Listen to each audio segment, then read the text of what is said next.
तो आज की वीडियो में बात करने वाले हैं civil engineering RGPV third semester के बारे में। और बहुत सारे लोग कमेंट कर रहे थे कि क्या थर्ड सेमेस्टर आरजीपीवी सिविल के लिए वीडियोज़ ही नहीं आएंगी क्या? तो क्यों नहीं आएंगी यार, ऑब्वियसली तुम लोग भी मेरे सब्सक्राइबर्स हो। सीएससी के लिए मैं जितना बनाता हूँ ना उतना सिविल, मैकेनिकल, ईसी सब के लिए बनाऊँगा, ठीक है, डोंट वरी। आज बात करने वाले इसमें सारे सब्जेक्ट्स के बारे में सबसे पहले, उसके बाद यूनिट्स के बारे में बात करेंगे। बेसिकली पूरा सिलेबस है ये, एंड पूरा सिलेबस एक्सप्लेन कर दूंगा, बस थोड़ा सा टाइम दो। सबसे पहले बात करें BT 301 M3 मैथमेटिक्स 3, ये बस एक अलग सब्जेक्ट है। बाकी CE 302, CE 303, CE 304, CE 305 ये सब आपके कोर सब्जेक्ट्स हैं सिविल के लिए। जो ये सब्जेक्ट है ना, ये वाला BT 301, ये ऑलमोस्ट कॉमन रहता है अलग अलग ब्रांचेस में। CSE में बहुत जगह पर कॉमन है, ECE में कॉमन है। तो मैथमेटिक्स 3 आपको बहुत ही ईजिली पढ़ने को मिल जाएगा। बाकी ये सब के लिए आपको अलग से डेडिकेटेड पढ़ना पड़ेगा, जो कि सब मैं पढ़ा दूंगा, ठीक है। तो बात करें इसमें मैथमेटिक्स 3 आरजीपीवी में, सबसे पहला यूनिट, पहला, दूसरा और तीसरा यूनिट तीनों मॉड्यूल्स है बस। Numerical methods, numerical method 1, numerical method 2, numerical method 3। इसमें आपको पढ़ना है कि जो भी कॉम्प्लिकेटेड क्वेश्चंस होते हैं उनको स्मार्ट तरीके से कैसे सॉल्व किया जाए। जैसे बहुत से क्वेश्चंस होते हैं जिनके डायरेक्ट आंसर्स नहीं मिलते हैं, तो उनको स्मार्ट तरीके से कैसे टैकल करके कैसे आंसर निकाला जाए, ये सब आप इसमें सीखने वाले हो। पहले, दूसरे और तीसरे मेथड्स में इसमें आप बहुत सारी चीज़ सीखोगे। इसमें आप सीखोगे हीट सिग्नल्स क्या होते हैं, सिग्नल्स को कैसे कैलकुलेट करते हैं, देन क्लॉक, डिजिटल क्लॉक कैसे बनता है, ये सब चीज़ें आप इसमें सीखने वाले हो, ठीक है, मैं बताऊंगा धीरे धीरे। उसके बाद बात करें ट्रांसफॉर्म कैलकुलस, ये क्या होता है। जैसे ऊपर के 3 यूनिट में आप सीखोगे कि जो क्वेश्चन है उनके स्मार्ट आंसर्स कैसे निकालने हैं, लेकिन जो चौथा यूनिट है ट्रांसफॉर्म कैलकुलस, उसमें आप सीखोगे कि बड़े आंसर्स को छोटा कैसे करना है। जो हार्ड आंसर्स होते हैं, जैसे मान लो कोई क्वेश्चन है, उसका आंसर 5 पेज में है, ठीक है, तो उसको 1 पेज में कैसे कन्वर्ट करना है, परफेक्टली कन्वर्ट करना है। क्योंकि मैथमेटिक्स 3 है, तो मैथमेटिक्स 3 में सारे रूल्स आने चाहिए, सारा स्टेप होना चाहिए, लेकिन उन स्टेप्स को, कौन कौन स्टेप्स को स्किप कर सकते हैं, कौन कौन स्टेप्स को स्किप कर देंगे तो नंबर्स नहीं कटेंगे, मार्क्स नहीं कटेंगे, एग्जामिनर को आसान हो जाएगा समझने में। ऐसे चीज़ों को कन्वर्ट करना इसमें आप सीखने वाले हो। Last one is concept of probability. आपका प्रिडिक्शन स्ट्रांग होगा, आप प्रिडिक्ट कर पाओगे चीज़ों को। एंड ऑब्वियसली ये सब हम लोगों ने बहुत बार पढ़ा हुआ है, प्रायिकता जो बोलते हैं उसको, कि एक लूडो के डाइस को 6 बार उछालेंगे तो 6 आने की प्रायिकता क्या होती है। ये सब आपने बहुत सारा पढ़ा होगा 7th क्लास 8th क्लास में। बेसिकली अपने लॉजिक को बढ़ाना, अपने प्रिडिक्शन को बढ़ाना कि अगर कोई क्रिकेट का मैच चल रहा है तो कौन जीतेगा, कौन कितनी बार में जीतेगा, तो ये आप प्रिडिक्ट कैसे कर पाते हो। क्योंकि जो ये सब्जेक्ट है ना, कॉन्सेप्ट ऑफ प्रोबेबिलिटी, ये सब आपको यही सिखाता है, ठीक है। उसके बाद बात करें दूसरा सब्जेक्ट कंस्ट्रक्शन मटेरियल, जो कि पूरा बेस्ड है, जिसका जैसा इसका नेम है कंस्ट्रक्शन मटेरियल, कि बेसिकली समझो कि कंस्ट्रक्शन होता क्या है। कंस्ट्रक्शन मीन्स जो भी बिल्डिंग्स बनती हैं, जो भी बिल्डिंग्स का काम चलता है, जो प्रोसेस है ना बिल्डिंग्स बनने का, उसी प्रोसेस को बोलते हैं कंस्ट्रक्शन। एंड उसमें जो मटेरियल्स यूज़ होते हैं, जैसे मान लो कि तुमने अपने घर साइड या फिर जहाँ से भी तुम आते हो, या फिर भोपाल में, या फिर तुमने अपने कॉलेज में भी देखा होगा कहीं ना कहीं कंस्ट्रक्शन हो रहा है, कुछ भी बन रहा है, अगर कोई बिल्डिंग बन रही है, समथिंग कुछ भी, तो उसमें कौन कौन से मटेरियल्स यूज़ होते हैं। मटेरियल्स यूज़ होते हैं स्टोन्स मतलब क्या होता है, पत्थर। ब्रिक्स मतलब क्या होता है, ईंट। Motor, concrete, timber, glass, steel, aluminium, ये सब जो मटेरियल्स हैं ना, ये सब मटेरियल्स बहुत ज़्यादा यूज़ होते हैं घर को बनाने में, एक एक स्टेप में। जैसे मान लो ये जो है कंक्रीट क्या होता है, मैंने पहले ही बताया हुआ है। कंक्रीट का एक बहुत ही सिंपल सा डेफिनेशन होता है, a mixture of sand, water, cement and stones, इन चारों को मिक्स करके, जैसे मान लो कि जो भी घर बनता है, तो जब ईंट से घर बनता है ना, तो घर बनता है तो उसमें बीच में मसाला डलता है, जो मसाला डलता है उसी को बोलते हैं कंक्रीट, ठीक है। ये अलग अलग मसाला होता है, जैसे मान लो जो छत बनता है, छत के लिए अलग मसाले यूज़ होते हैं। देन जो पिलर्स बनते हैं उसके लिए अलग मसाले यूज़ होते हैं। देन जो क्या बोलते हैं, वॉल्स बनती हैं, वॉल्स के लिए अलग मसाले यूज़ होते हैं। तो जो अलग अलग टाइप के कंक्रीट है ना, इसमें आपको पढ़ना है कंक्रीट कितने टाइप के होते हैं, कंक्रीट होता क्या है, एंड जो मटेरियल्स यूज़ हो रही है, ये मटेरियल, जो मटेरियल्स यूज़ हो रहे हैं, इन्हीं मटेरियल्स को पढ़ना है आपको। पहले यूनिट, दूसरे यूनिट में आपको पूरा यही सब पढ़ना है। तीसरे यूनिट में जो फ्लोरिंग, रूफिंग, प्लम्बिंग, जैसे मान लो कोई भी घर बनता है तो उसमें ऑब्वियसली लाइक प्लम्बर का भी काम होता है, उसमें पाइप्स डलती हैं, एंड उसके अलग अलग बहुत सारे काम होते हैं उसके अंदर। तो ये सब इसमें पढ़ने वाले हो। घर जो बनने के बाद, प्लास्टर होने के बाद क्या क्या होगा, फ्लोर पे लाइक टाइल्स लगता है, बहुत सारी चीज़ें होती हैं, तो आप इसमें सीखने वाले हो कि रूफ़ लेकिन वो छत में कौन कौन से डिज़ाइंस बनेंगे, रूफिंग कैसे होगी उसकी, प्लम्बिंग कैसे होगी। उसके बाद मान लो क्या होगा, कोई भी घर बन गया तो उसमें सबसे पहले कंक्रीट जो भी है ये सब प्रोसेस, इसके थ्रू एक पूरा घर बन गया, ठीक है। उसके बाद जो तीसरा यूनिट है इसमें आप सीखोगे कि ऊपर का जो छत है वो प्रॉपर बन गया। देन इसमें क्या बोलते हैं, रूफिंग, प्लम्बिंग, लाइक जो पाइप्स डलनी थी, जो नल का जो पाइप डलना था, जो भी सॉकेट डलना था इलेक्ट्रिक के लिए, सब कुछ डल गया, ठीक है। उसके बाद क्या होगा, उस घर में पेंट होगा, वार्निश होगा, लाइक उसको प्रॉपर प्लास्टर करना, उसको पुट्टी करना, देन उसको पेंट करना, डेकोरेट करना बेसिकली। तो ये सब इसमें होगा, पूरा घर पेंट होगा, तो ये सब अब इसमें सीखने वाले हो। And last one is miscellaneous construction materials, कि ऑब्वियसली इसके अलावा और भी बहुत सारे मटेरियल्स होते हैं जो कि यूज़ होते हैं घर को बनाने में। तो ये सब मिसलेनियस आप एक ही बार में पढ़ोगे, इसमें जो छूट जाएंगे ये सब इसमें पढ़ लोगे, ठीक है।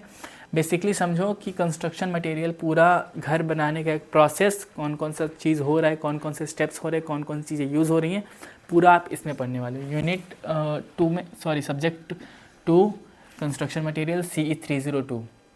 उसके बाद बात करें CE 303 जो कि है सर्वेइंग।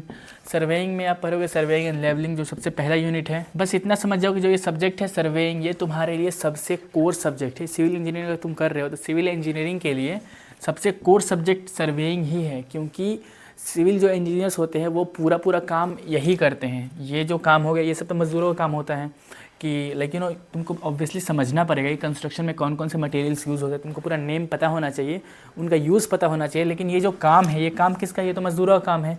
जो मज़दूर काम कराओगे आप, जिनसे भी काम कराओगे आप उनको इंस्ट्रक्शन दोगे, जो ये मेन काम है ये तो करना उनको है, लेकिन जो ये काम है ना सर्वेइंग, ये एग्जैक्टली काम आपको करना है। जो सिविल इंजीनियर्स होते हैं, सिविल इंजीनियर्स का मेन काम यही होता है। इसमें सबसे पहला सर्वेइंग एंड लेवलिंग। जैसे अगर मैं एग्जांपल दूं कि ये सब्जेक्ट है किस लिए, तो ये सब्जेक्ट है ज़मीन को नापना, लेवल देखना। एंड बेसिकली अगर तुमने अपने घर साइड देखा होगा तो किसी भी घर को बनने से पहले, किसी भी बिल्डिंग को बनने से पहले उसको प्रॉपर नापा जाता है कि कहाँ कहाँ कौन कौन सा रूम बनेगा, कहाँ से स्टार्टिंग होगा, कहाँ पे एंडिंग होगा, कौन सा पार्किंग बनेगा कहाँ पे, प्लस कहाँ से कहाँ तक ज़मीन है एक्चुअल में जहाँ पे घर बनाया जा सकता है, कहाँ से हमारे इख्तियार में नहीं है। तो ये सब चीज़ें कौन चेक करता है, सिविल इंजीनियर। और ये सब सर्वेइंग के पार्ट में आता है। सर्वेइंग एंड लेवलिंग में आप स्टार्टिंग पार्ट में सीखोगे, लाइक हाइट्स को मेज़र करना, देन बेसिक चीज़ें। इसमें आप पूरा डेप्थ में नहीं जाओगे, आप बहुत बेसिक चीज़ें सीखोगे। स्पेलिंग गलत है, आई नो डैट। तो इसमें बेसिकली पूरा इंट्रोडक्शन होगा इस सब्जेक्ट के लिए। उसके बाद दूसरा जो है थियोलाइट ट्रैवर्सिंग, जिसमें आप इसका कोर्स समझोगे, लाइक एंगल्स को समझोगे, कौन से एंगल से नापना है, प्लस जो बिग साइट्स होते हैं, जैसे मान लो कि एक बहुत बड़ा साइट है, बहुत बड़ी ज़मीन है, तो उसको तुम ऑब्वियसली पूरा एक एक करके अकेले नहीं नापोगे, तुम उसमें कुछ दिमाग लगाओगे, कुछ मैथ्स लगाओगे कि पूरा हर तरफ घूमे बिना तुम उसको पूरा कवर कर लो, पूरा नाप लो। तो इस टेक्निक को सीखने के लिए बोलते हैं थियोलाइट ट्रैवर्सिंग। उसके बाद है टेक्नोमेट्री, जिसमें आप नए टेक्निक्स को सीखोगे। जैसे मान लो कि कोई हिल स्टेशन है, कोई बहुत बड़ा हिल स्टेशन बनाना है, ठीक है, तो ऑब्वियसली हिल स्टेशन पहाड़ों में बनेगा, पहाड़ से उतरते हुए बनेगा। तो उतना बड़ा प्रोसेस, उतने बड़े मैप को समझने के लिए उसका एक एस्टिमेट कितना खर्च आएगा, उसमें क्या, लेकिन एक माइंड में प्रोजेक्ट बनाने के लिए आपको पूरा नापना पड़ेगा। लेकिन पूरे नापने से बढ़िया आप कुछ नए टेक्निक्स का यूज़ करोगे, जिसकी वजह से आप बस एक जगह बैठ के आप उस हिल स्टेशन को देखोगे, उस एरिया को देखोगे, एंड पूरा आप बता दोगे क्या क्या लगने वाला है, कितना मटेरियल लगेगा, कितना टाइम लगेगा, एंड कितना खर्च लगेगा। तो ये सब चीज़ें आप बता दोगे क्योंकि आपने ये टेक्निक सीखी हुई है। उसके बाद कर्व्स में आप सीखोगे, जैसे रेलवे लाइन होता है, रेलवे लाइन, देन हाईवेज़, ये सब कर्व होते हैं। जैसे मान लो कि हाईवे कैसे ऐसे जाके ऐसे कहीं मुड़ता है, देन रेलवे की लाइन ऐसे जाके ऐसे मुड़ती है। तो जब मान लो कि ट्रेन इसके ऊपर से जाएगी तो ये पलटनी नहीं चाहिए, ये आराम से स्मूथली मुड़ जाए। तो कितना एंगल रखना है कि वो मुड़ जाए। देन हाईवे में ऑब्वियसली अगर तुम भोपाल से हो तो एक बहुत न्यूज़ वायरल हुई थी कि एक भोपाल में एक हाईवे बना था 90 डिग्री का हाईवे, थोड़ा सा बहुत वायरल हो गया था इंस्टाग्राम पे कि वो 90। तो ये जो सिविल इंजीनियर ने बनाया था उसको हो सकता है इसका नॉलेज ना हो, क्योंकि जो कर्व्स होते हैं उसमें इतना नॉलेज तो समझ में आता है ना कि कितना कर्व रखेंगे कि जब गाड़ियाँ जाएंगी तो इजीली मुड़ जाएं, कि कोई एक्सीडेंट ना हो। वो सब आप इसमें सीखने वाले हो कर्व्स में। उसके बाद लास्ट वन इज़ हाइड्रोग्राफिक सर्वे, जिसमें आप ब्रिजेस के बारे में सीखने वाले हो। ब्रिजेस, जैसे मान लो कोई ब्रिज बनाओगे आप, तो कोई ब्रिज बनाने से पहले आपको समझना पड़ेगा कि जो नीचे का पानी है, जो वाटर है, वो वाटर कितना सॉफ्ट है, कितना हार्ड है, उस वाटर में कंक्रीट सर्वाइव करेगा कि नहीं करेगा, मतलब जो भी आप पिलर्स बनाओगे पिलर सर्वाइव करेगा कि नहीं करेगा, वाटर बॉडी कैसा है, थिक है कि हार्ड है, तो ये सब आप एग्जामिन करोगे, उसके बाद ही कोई ब्रिज बना सकते हो। तो कोई भी ब्रिज बनाने से पहले आपको ये सब समझना बहुत ज़रूरी है, ठीक है। ये है 5th यूनिट और ये हो गया पूरा सर्वेइंग सब्जेक्ट 303 बहुत इंपॉर्टेंट था। उसके बाद बात करें 304 बिल्डिंग प्लानिंग एंड आर्किटेक्चर। इसमें आर्किटेक्चर है, ठीक है। इसमें आप समझने वाले हो कि बिल्डिंग प्लानिंग, जैसे मान लो कोई बिल्डिंग बनाने वाले हो तो बिल्डिंग बनाने से पहले आपको प्लानिंग करनी पड़ती है। जैसे मान लो ये था कि ब्रिज बनाने से पहले आपको ये समझना पड़ेगा, वैसे ही बिल्डिंग्स बनाने से पहले आपको ये समझना पड़ेगा। जैसे फॉर एग्जाम्पल पाम जुमेरा किसी ने देखा है, पाम जुमेरा परफेक्ट नहीं बन रहा, आई नो डैट, ये ऐसे होगा जैसे भी होगा, दुबई का पाम जुमेरा। या फिर मान लो कि कोई इन्वेस्टर जिसने आपको बोला कि आप सिविल इंजीनियर हो, आपको मैं एक कॉन्ट्रैक्ट दे रहा हूँ कि आपको, जैसे मान लो उसने बोला कि मैं आपको 5 CR दे रहा हूँ, 5 करोड़ दे रहा हूँ, आप मेरे को एक ओवरऑल बिल्डिंग बना के दो जिसमें मैं एक सोसाइटी टाइप से बिठा सकूँ, या फिर जो भी बजट होगा, मान लो 5 नहीं होगा 15 होगा 25 करोड़ होगा, जितना भी करोड़ होगा। उसने बोल दिया कि मैं आपको इतना पैसा दे रहा हूँ, आप मेरे को एक सोसाइटी बना के दो जहाँ पे एक प्रॉपर मैं सारी फैसिलिटीज़ वहाँ पे ला पाऊँ, वहाँ पे मैं स्कूल ला पाऊँ, वहाँ पे मैं कोचिंग्स खुलवा पाऊँ। तो बेसिकली एक पूरा प्रोसेस समझने के लिए, पूरा एक टाउन बिठाने के लिए आपको ये पढ़ना बहुत ज़रूरी है, जिसमें सबसे पहले पढ़ोगे ड्राइंग ऑफ बिल्डिंग एलिमेंट्स। जैसे मान लो कोई बिल्डिंग बनाओगे तो उसका एक ड्राइंग बनाओगे ना, कैसा बनने वाला है बिल्डिंग, कैसा वो दिखेगा सामने से, तो सबसे पहले आप इसमें ये पढ़ोगे। दूसरा बिल्डिंग प्लानिंग, कि जब बिल्डिंग बनेगी तो उसमें कितने फ्लोर्स होंगे, उसके अंदर कितने रूम्स होंगे, कैसे कैसा लाइक किस में मास्टर बेडरूम होगा, किस में मास्टर बेडरूम नहीं होगा, किस में बाथरूम होगा, किस में नहीं होगा, कहाँ पे कॉरिडोर होगा, कहाँ पे नहीं होगा, लिफ्ट होगा कि नहीं होगा, ये सब आप इसमें पढ़ोगे बिल्डिंग प्लानिंग में। तीसरा बिल्डिंग सर्विसेज, जो मैंने अभी बोला लिफ्ट वाला सर्विस, ऑब्वियसली कि बिल्डिंग में कौन कौन सी सर्विस दोगे आप, वाटर सर्विस कैसी होगी, पानी कितना टाइम आएगा, इलेक्ट्रिसिटी कितना टाइम आएगा, उसमें कितने कितने फ्लैट्स में कितने बल्ब्स रहेंगे, बल्ब्स के अंदर रूफटॉप, बेसिकली रूम्स में कितनी सर्विस देनी है, कितना लग्जरी बनाना है, AC रखना है नहीं रखना है, कितना नॉर्मल बनाना है, सब कुछ आप इसमें पढ़ने वाले हो कि बिल्डिंग में कौन कौन सी सर्विस देनी है, ठीक है।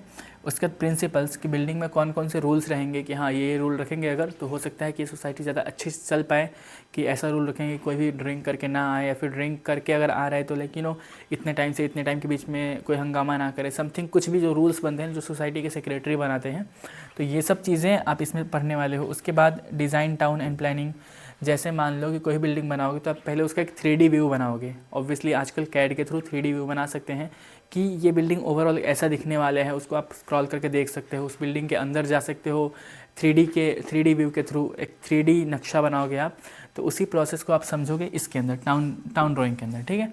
ये हो गया C304 building planning and architecture. उसके बाद है C305 strength of materials.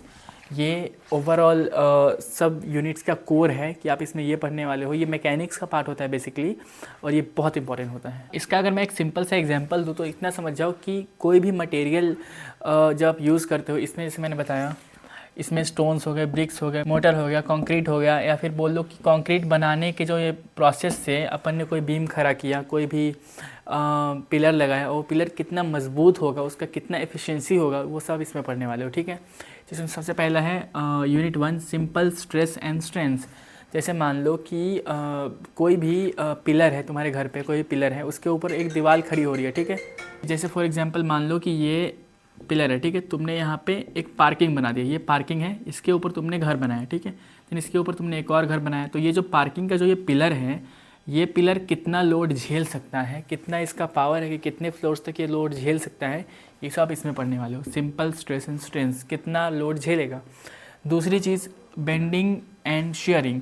Basically इसके ऊपर अगर लोड पड़ेगा तो ये थोड़ा सा ये पिलर बेंड होगा, ठीक है, थोड़ा सा बेंड होगा, और ये कितना बैंड हो रहा है, इसके बिहेवियर को समझना कि ये बैंड होने से लेकिन कितने प्रॉब्लम्स आ सकते हैं फ्यूचर में, एंड कितना बैंड होगा तो चलेगा। ये जैसे तीसरा है ना स्लोप डिफ्लेक्शन ऑफ बीम्स, कि ये कितना बैंड होगा तो चल जाएगा, कितना बैंड होगा एक्चुअल में। जैसे मान लो कि कोई भी बिल्डिंग बनती है ना, तो उसके ऊपर जो बीम डलती है, ये बीम थोड़ा बहुत बैंड होती ही होती है, तो इसके नीचे जो आप जैसे मान लो कि इसके नीचे अगर आप वॉल खड़ी करने वाले हो, ठीक है, इसके नीचे अगर आप वॉल खड़ी करने वाले हो, तो इसके नीचे अगर आप वॉल खड़ी करोगे तो इसमें आपको आइडिया होना चाहिए कि ये कितना बैंड होगा, तो नीचे के वॉल पे कोई इफेक्ट नहीं पड़ेगा, समझ रहे हो। इसके ऊपर अगर आप कितनी ही बड़ी बिल्डिंग बना लो, आपको इतना आइडिया होना चाहिए कि अगर ये थोड़ा बहुत बैंड होगा तो इससे कितना बैंड होगा तो फ़र्क नहीं पड़ेगा और कितना बैंड होगा एक्चुअल में, समझ रहे हो। उसके बाद के दोनों यूनिट्स मान लो column stuffs and bending moments, इसमें आप पढ़ोगे कि जो बेंडिंग बीम्स होती हैं, जैसे मान लो किसी भी घर के सामने तुमने देखा होगा कि एक जो बेंडिंग बीम्स बनाते हैं कि एक डिज़ाइन के लिए ऐसा कर्व टाइप से बालकनी बना सकते हैं, कर्व टाइप से बीम्स बनाते हैं कि एक घर दिखने में बहुत अच्छा लगता है। मान लो ऐसा एक कोई घर है, इसके ऊपर से या तो ऐसे डिज़ाइन बन सकता है, फिर साइड से ऐसे डिज़ाइंस बनते हैं। तो जो ये कर्व बीम्स होता है ना, ये कैसे लोड झेल लेता है, तो इसमें आप ये सब सीखने वाले हो। And that was all about civil engineering 3rd semester RGPV complete syllabus explained. इसमें अगर आपको कोई भी डाउट एंड कन्फ्यूज़न हो तो आप डायरेक्टली मुझे इस इंस्टा हैंडल पे DM कर देना।